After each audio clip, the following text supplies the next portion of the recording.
이게 정말 전기차인가요? 그것도 세계 최초의 도시명 스마트 전기차라고요? 한국인들은 정말 천재적이군요. 이런 독창적인 발상은 도대체 어디서 나오는 거죠? 뉴욕타임즈 기자가 한국을 방문하고 경악을 금치 못한 이것은 과연 무엇이었을까요? 경제력, 기술력, K-팝. 아닙니다. 놀랍게도 그 이유는 우리에겐 너무나도 익숙하지만 전 세계 어디에서도 찾아볼 수 없는 독특한 시스템, 야쿠르트 아줌마입니다. 길에 세워둬도 절대 사라지지 않는 배달 카트, 그리고 그 모든 것을 가능하게 만든 대한민국의 강력한 사회적 신뢰와 치안. 미국 기자가 한국을 직접 방문하고 충격을 받은 이야기, 그리고 뉴욕타임즈가 한국을 보고 배워야 한다고까지 말한 이유. 이제 그 놀라운 비밀을 여러분께 공개합니다. 끝까지 보시면 여러분도 다시 한번 한국이라는 나라가 얼마나 대단한지 실감하게 되실 겁니다. 이야기를 시작하기 전에 구독과 좋아요는 이미 눌러주셨죠? 감사합니다. 저는 미국 뉴욕에서 온 제이슨 박이라고 합니다. 한국계 미국인으로서 뉴욕에서 태어나고 자랐고 현재는 미국의 한 경제 전문지에서 기자로 일하고 있습니다. 어린 시절 부모님께서 한국에 대한 이야기를 많이 해주셨지만 솔직히 말하면 한국은 그저 내 뿌리가 있는 나라 정도로만 생각하며 살아왔습니다. 그런데 몇 달 전 뉴욕타임즈에 실린 한 특집 기사가 제 시선을 강하게 사로잡았습니다. 한국이 진짜 선진국인 의외의 이유라는 제목이었습니다. 흥미로웠던 건 그 이유가 IT 산업도 경제 성장도 K-팝도 아니었다는 점이었습니다. 기사에서 집중 조명한 것은 놀랍게도 한국의 야쿠르트 배달 문화였습니다. 야쿠르트 배달이라고 하면 다들 그냥 작은 플라스틱 병에 담긴 요구르트를 배달하는 서비스라고 생각하시겠죠? 저도 처음에는 그렇게 생각했습니다. 하지만 기사를 읽으면 읽을수록 이 단순한 배달 문화 뒤에 숨겨진 한국 사회의 놀라운 강점들이 보이기 시작했습니다. 뉴욕타임즈가 극찬한 것은 야쿠르트 아줌마 자체가 아니라 그 배달 시스템이 유지될 수 있는 한국의 인프라, 치안, 그리고 독특한 문화였습니다. 이 기사를 접한 후 저는 직접 한국을 찾아가서 그 실체를 확인해 보기로 했습니다. 미국에서는 결코 상상할 수 없는 이 독특한 배달 문화가 어떻게 유지되는지, 그리고 그 속에 담긴 한국 사회의 진정한 강점이 무엇인지 직접 경험해 보고 싶었기 때문입니다. 이제부터 제가 한국에서 보고 느낀 이야기, 그리고 뉴욕타임즈가 왜 한국을 진짜 선진국이라고 평가했는지를 여러분께 들려드리겠습니다. 한국에 도착한 저는 먼저 야쿠르트 배달 문화가 언제, 어떻게 시작되었는지를 알아보기로 했습니다. 뉴욕에서 태어나고 자란 저에게 배달이라고 하면 보통 피자, 햄버거, 중국 음식 같은 것을 떠올리기 마련입니다. 하지만 한국은 배달의 개념이 훨씬 넓고 깊었습니다. 저는 서울의 한 조용한 골목에서 나이가 지긋하신 한 아주머니를 만났습니다. 그녀는 30년 넘게 야쿠르트를 배달해 오셨다고 합니다. 한국에서는 이런 배달원을 야쿠르트 아줌마라고 부르지만 공식 명칭은 프레시 매니저라고 합니다. 프레시 매니저라니 이름부터 굉장히 전문적이지 않습니까? 단순히 제품을 전달하는 것이 아니라 고객들에게 신선한 제품과 건강 정보를 제공하는 역할까지 맡고 있다고 합니다. 이분께 처음 일을 시작했을 때의 이야기를 들어보니 한국의 야쿠르트 배달 문화는 꽤 오랜 역사를 가지고 있었습니다. 처음에는 무거운 냉장 가방을 등에 메고 걸어다니며 배달을 해야 했다고 합니다. 배달해야 할 곳이 많을 때는 가방의 무게가 엄청났고 특히 여름철에는 제품이 상할까봐 걱정이 많았다고 합니다. 하지만 시간이 지나면서 변화가 생겼습니다. 배달원의 편의를 고려한 다양한 지원책이 마련되었고 기술이 발전하면서 야쿠르트 배달 방식도 바뀌었습니다. 이제는 냉장 기능이 포함된 전동 배달 카트가 등장하면서 배달 환경이 크게 개선되었습니다. 이 과정에서 저는 하나의 중요한 사실을 깨달았습니다. 한국의 야쿠르트 배달은 단순한 서비스가 아니라 한국 사회가 가진 끊임없는 혁신 정신과 맞닿아 있다는 점입니다. 불편한 점이 있으면 개선하고 더 나은 시스템을 만들기 위해 지속적으로 연구하고 발전시키는 문화. 이러한 변화가 없었다면 지금의 한국식 배달 문화도 탄생하지 못했을 것입니다. 이제 저는 다음 단계로 넘어가 이 배달 문화를 더욱 특별하게 만든 혁신적인 기술에 대해 알아보기로 했습니다. 단순히 사람이 배달하는 시스템에서 벗어나 전 세계 최초로 도시명 전기 배달 카트를 개발한 이야기입니다. 뉴욕타임즈가 극찬한 이 코코라는 배달 카트가 도대체 어떤 것인지 그 비밀을 파헤쳐보겠습니다. 야쿠르트 배달의 역사를 들으며 저는 한국이 단순히 전통을 유지하는 것이 아니라 지속적으로 혁신을 통해 발전해왔다는 사실을 깨닫게 되었습니다. 그리고 그 대표적인 사례가 바로 코코라는 이름의 전기 배달 카트였습니다. 처음 이 배달 카트를 봤을 때 저는 솔직히 말해서 조금 놀랐습니다. 겉보기에는 장난감처럼 귀엽고 아담한 디자인이었기 때문입니다. 하지만 자세히 알아보니 이 작은 카트 안에 놀라운 기술이 담겨 있었습니다. 코코는 단순한 운송수단이 아니라 최첨단 기술이 집약된 배달 특화형 전기차였습니다. 한국 야쿠르트는 2012년부터 이 배달 카트를 개발하기 위해 1,500억 원이라는 막대한 금액을 투자했습니다. 그리고 단순히 전동 이동 수단을 만드는 것이 아니라 배달원이 실제로 편리하게 사용할 수 있는 완벽한 배달 시스템을 구축하는 데 집중했습니다. 이 프로젝트에는 4개의 전문 기업이 협력하여 차량의 안전성, 냉장 기능, 이동 성능을 극대화하는 데 힘을 쏟았다고 합니다. 이 코코카트에는 어떤 기능이 담겨 있을까요? 가장 핵심적인 특징을 몇 가지 소개해드리겠습니다. 첫째, 강력한 냉장 시스템이 장착되어 있습니다. 야쿠르트 같은 유제품은 온도가 조금만 올라가도 변질되기 쉽습니다. 하지만 코코는 무선 냉장 기능을 갖추고 있어 한여름에도 일정한 온도를 유지하며 제품을 신선하게 보관할 수 있습니다. 둘째, 강력한 모터가 탑재되어 있습니다.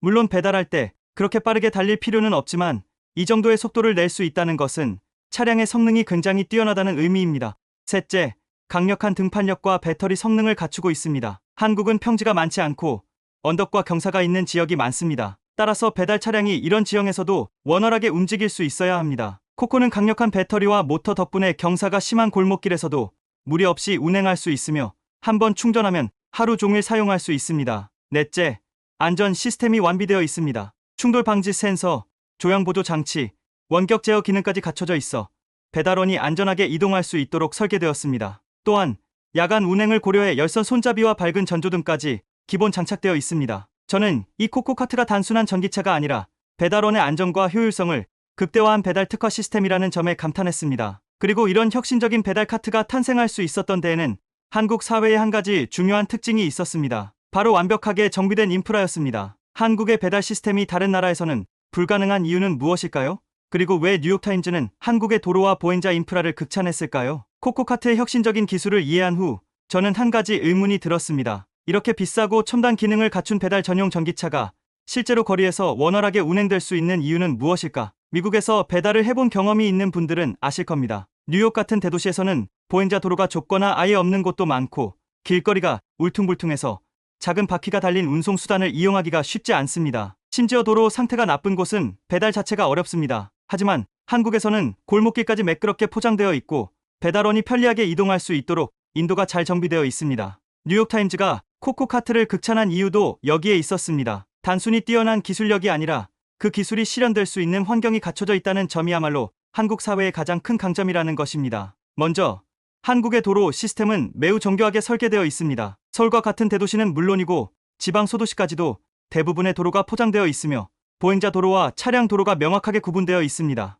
이런 환경 덕분에 코코카트 같은 배달 전용 전기차가 원활하게 운행될 수 있는 것입니다. 특히 한국은 전 세계에서 배달 인프라가 가장 발전한 나라 중 하나입니다. 도로가 체계적으로 연결되어 있어 배달원들이 효율적으로 이동할 수 있고 좁은 골목길까지도 차량이 쉽게 접근할 수 있습니다. 배달 전용 전기차가 도심에서 자유롭게 움직일 수 있는 나라가 몇이나 될까요? 게다가 한국의 보행자 중심 문화도 중요한 역할을 합니다. 한국의 도시는 보행자의 편의를 고려하여 설계되어 있습니다. 도로블록이 깔끔하게 정비되어 있을 뿐만 아니라 도심 곳곳에는 배달원들이 편하게 쉴 수 있는 공간까지 마련되어 있습니다. 뉴욕타임즈는 이런 세밀한 도시 계획이 한국의 배달 시스템을 완벽하게 뒷받침하고 있다고 평가했습니다. 미국과 비교해보면 차이가 더욱 극명하게 드러납니다. 미국의 대도시는 대체로 자동차 중심으로 설계되어 있습니다. 많은 지역에서는 보행자 도로가 부족하고 골목길은 배달 차량이 다니기 어려울 정도로 비효율적입니다. 게다가 도로 상태가 고르지 않아 작은 바퀴가 달린 전기 배달 카트가 원활하게 움직이는 것은 사실상 불가능합니다. 이런 이유로 미국에서는 배달이 거의 자동차나 도보를 이용해 이루어집니다. 하지만 한국은 도로와 인도가 균형 있게 설계되어 있어 도보 배달과 전동 카트 배달이 모두 가능합니다. 한국에서 배달원이 골목길까지 자유롭게 드나들 수 있는 것은 단순히 배달원이 많기 때문이 아니라 그 배달이 가능하도록 사회적 인프라가 완벽하게 갖춰져 있기 때문입니다. 뉴욕타임즈는 한국의 배달 문화를 단순한 서비스 혁신으로 보지 않았습니다. 그들은 이 시스템이 가능했던 가장 큰 이유로 한국 사회의 철저한 준비와 정비된 인프라를 꼽았습니다. 배달을 당연하게 여기는 한국 사람들에게는 익숙한 풍경이지만 외국인의 시선에서 보면 이것은 단순한 편리함을 넘어선 사회적 구조의 차이였습니다. 하지만 여기서 한 가지 더 중요한 요소가 있습니다. 완벽한 인프라가 있다고 해도 사회가 안정적이지 않으면 배달 시스템이 지속될 수 없습니다. 코코카트가 한국에서만 성공할 수 있었던 또 다른 이유는 바로 한국의 치안과 신뢰 문화 때문이었습니다. 미국에서는 길거리에 전기 배달 카트를 세워놓고 배달을 갔다 오면 어떻게 될까요? 다시 돌아왔을 때 카트가 그대로 있을 확률은 거의 없습니다. 하지만 한국에서는 다릅니다. 코코카트를 길에 두고 배달을 가도 아무도 훔쳐가지 않습니다. 배달 인프라가 아무리 잘 갖춰져 있어도 사회가 불안정하다면 배달 시스템이 제대로 운영될 수 없습니다. 사람들이 지나가며 장난을 치거나 심한 경우 카트 자체를 훔쳐가버릴 수도 있습니다. 하지만 한국에서는 그런 일이 거의 일어나지 않습니다. 한국에서는 카트를 길거리에 세워놓고 배달을 가도 도난당할 걱정을 하지 않는다는 사실이 미국인인 저에게는 믿기 어려울 정도였습니다. 단순히 개인적인 경험이 아니라 사회 전체적으로 그런 문화가 자리 잡고 있다는 것이었기 때문입니다. 실제로 통계를 살펴보면 한국의 도난율은 다른 나라와 비교할 때 현저히 낮은 수준입니다. 공공장소에서 물건을 분실했을 때 되찾을 확률이 높고 사람들이 길거리에 떨어진 지갑을 경찰서나 주인에게 돌려주는 사례도 흔합니다. 반면 미국에서는 상황이 많이 다릅니다. 최근 몇 년 사이 미국의 대형마트, 백화점, 심지어 물류창고까지 조직적인 약탈이 빈번하게 발생하면서 기업들이 문을 닫는 사례가 증가하고 있습니다. 뉴욕, 샌프란시스코 같은 대도시에서는 도난 피해가 극심해지면서 주요 상점들이 폐점하는 상황에 이르렀습니다. 이런 환경에서는 코코카트 같은 배달 시스템이 유지되기 어렵습니다. 길거리에 카트를 두고 배달을 가는 순간 도난당할 가능성이 높기 때문입니다. 하지만 한국에서는 수천 대의 코코카트가 거리 곳곳을 누비면서도 도난 사고가 거의 발생하지 않습니다. 한국의 높은 치안 수준과 신뢰 문화는 단순히 범죄율이 낮다는 것을 넘어 사회 전체적인 신뢰 구조를 형성합니다. 길거리에 놓여있는 배달 카트를 훔치지 않는 것은 물론이고 무인 상점이 성공적으로 운영될 수 있는 것도 이런 신뢰 문화 덕분입니다. 예를 들어 한국에는 무인 아이스크림 가게와 무인 과자 가게가 도심 곳곳에 자리 잡고 있습니다. 직원이 상주하지 않지만 사람들은 정직하게 계산을 하고 물건을 가져갑니다. 미국에서는 무인 상점을 운영하는 것이 어렵습니다. 일부 대형 체인들이 무인 시스템을 도입하려 했지만 잦은 도난과 기물 파손으로 인해 결국 철수한 사례가 많습니다. 더욱 놀라운 것은 한국에서는 분실물도 원래 주인에게 돌아가는 경우가 많다는 점입니다. 뉴스를 보면 중고로 산 냉장고에서 돈다발이 발견되거나 쓰레기 매립지에서 거액의 돈이 나왔을 때 이를 주인에게 돌려주는 사례가 자주 보도됩니다. 이런 일들은 다른 나라에서는 거의 상상하기 어려운 일입니다. 뉴욕타임즈가 강조한 것은 바로 이 부분이었습니다. 한국의 배달 시스템이 세계적인 수준으로 자리 잡을 수 있었던 이유는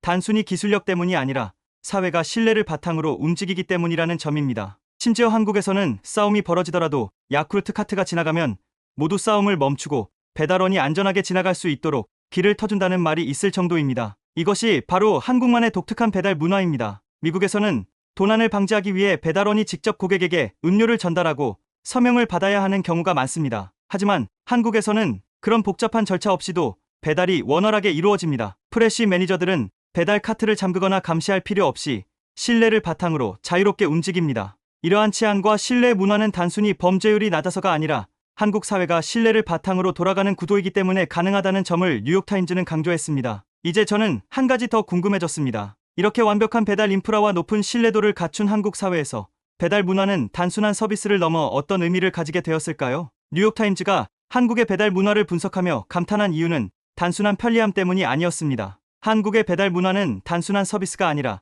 국가 경제 발전과 기업 혁신을 이끌어온 상징적인 사례였습니다. 처음에는 단순한 요구르트 배달에서 시작되었지만 그 과정에서 기술 혁신이 이루어졌고 사회적 신뢰를 바탕으로 새로운 시스템이 만들어졌습니다. 이제는 배달이라는 개념 자체가 한국의 경제와 기업 문화 전반에 걸쳐 중요한 역할을 하고 있습니다. 코코카트가 등장한 배경을 떠올려보면 이는 단순히 배달원을 위한 편의장치가 아니었습니다. 기업이 어떻게 직원들의 업무 환경을 개선하고 고객들에게 더 나은 서비스를 제공할 수 있을지를 고민하면서 나온 결과물이었습니다. 이것은 한국 기업 문화의 중요한 특징을 보여줍니다. 한국 기업들은 단순히 수익만을 추구하는 것이 아니라 끊임없이 새로운 방식을 모색하며 발전해 나가는 혁신적인 마인드를 가지고 있습니다. 예를 들어 한국의 대형 배달 플랫폼들도 마찬가지입니다. 배달의 민족, 쿠팡이츠 같은 서비스들은 세계적으로 유례를 찾기 어려울 정도로 빠르고 효율적인 시스템을 구축했습니다. 이는 기업이 고객 편의성과 효율성을 극대화하기 위해 끊임없이 연구하고 개선한 결과입니다. 이런 기업 혁신의 흐름 속에서 코코카트 같은 기술도 탄생할 수 있었습니다. 배달 산업은 이제 단순한 서비스업을 넘어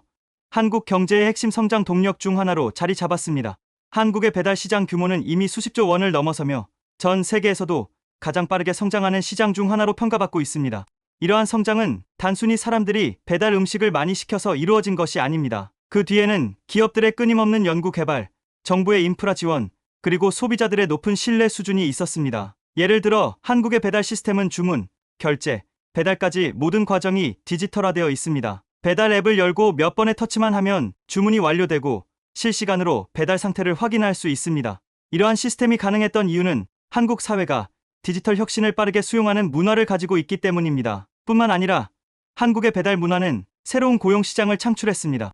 프레시 매니저뿐만 아니라 라이더, 물류 관리, IT 개발자 등 다양한 직군이 배달 산업과 연관되면서 새로운 일자리가 생겨났습니다. 배달 문화는 단순히 음식을 배달하는 것에서 끝나지 않습니다. 이는 한국 사회가 가진 효율성, 혁신, 신뢰, 그리고 상호 배려의 철학을 보여주는 대표적인 사례입니다. 한국에서는 빠른 서비스가 곧 고객 만족으로 이어집니다. 그렇기 때문에 기업들은 더 나은 시스템을 개발하려고 노력하고 소비자들도 더 나은 서비스를 기대합니다. 이런 문화가 쌓여 한국의 배달 시스템은 세계 최고 수준으로 발전할 수 있었습니다. 또한 배달원들이 단순히 음식을 전달하는 역할이 아니라 고객과의 신뢰를 바탕으로 한 중요한 서비스 제공자라는 인식도 자리 잡고 있습니다. 프레시 매니저가 단순한 배달원이 아니라 고객과 소통하며 건강한 음료를 추천하는 역할까지 하는 것이 대표적인 예입니다.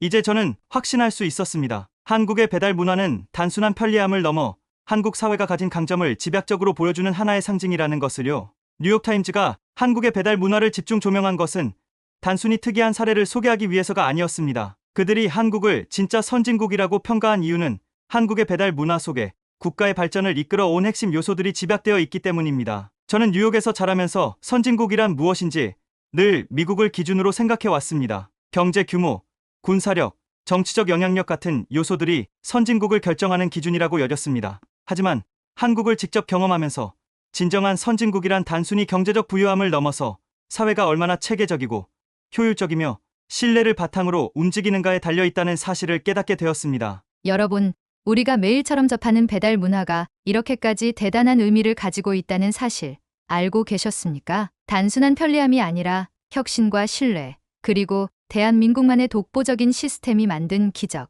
뉴욕타임즈가 극찬한 이유를 듣고 나니 한국에서 살아간다는 것이 새삼 자랑스럽게 느껴지지 않으십니까? 우리는 이미 세계가 부러워하는 사회 속에서 살고 있습니다. 그 가치를 다시 한번 되새기며 자부심을 가지고 대한민국을 바라보면 좋겠습니다. 오늘도 대한민국이 자랑스럽습니다. 시청해 주셔서 감사합니다.